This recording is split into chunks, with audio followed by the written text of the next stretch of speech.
Ayan, mga lalabs, naubusan ako ng gas. Kaya dito na lang ako sa labas nagluto. Ayan, wala din kaming dirty kitchen. Kaya dito na lang ako sa labas. Ayan, naglagay na lang ako ng bato. Tsaka ako ng kahoy. Ayan, kasi wala ng gas. Walang pambili ng gas ngayon kasi ang mahal-mahal ng gas. Kaya dito lang muna tayo. Magtiyaga muna tayo dito sa kahoy. Ayan mga lalabs. Kahoy lang muna, kahoy. Hindi naman umuulan kaya okay lang dito sa labas.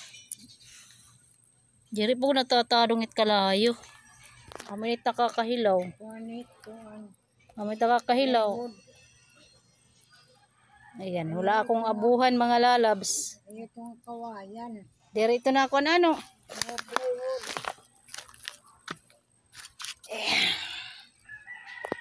Tingnan natin kung ilang oras ito maluto.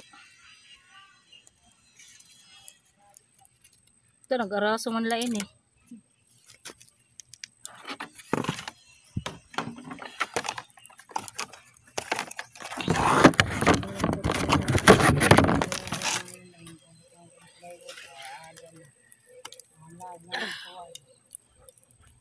Payan natin mga lalabs para magbukas yung apoy. Lagi dilot ini pwede nga makusugit kuan. Kalayo kay manipis. Madali tutubod pero hilaw.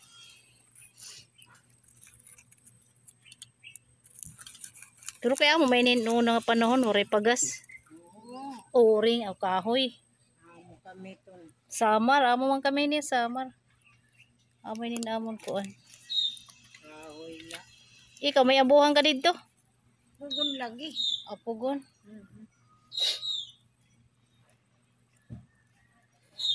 Yan. Yan na. Umaaso-aso na yung aking sinaing. Dagan-dagin mo ka din.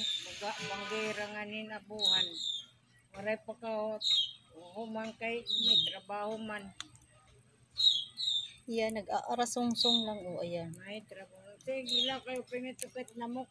Lagi. May wasit lamok. Ayan.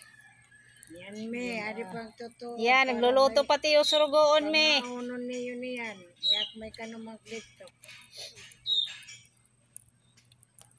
Upay nga, di nga waray pa ka hulos ini nga. Ano, nagtutok ba ka? Nagsusugbang ka, nagtutuon, waray gas. Susugban kanding.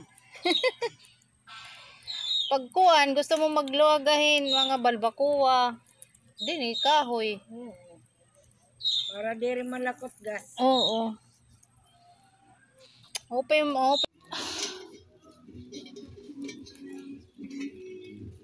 Ayan, hubas na yung aking kanin. Loto na yung aking kanin. Ayan. Hubas na. Ayan.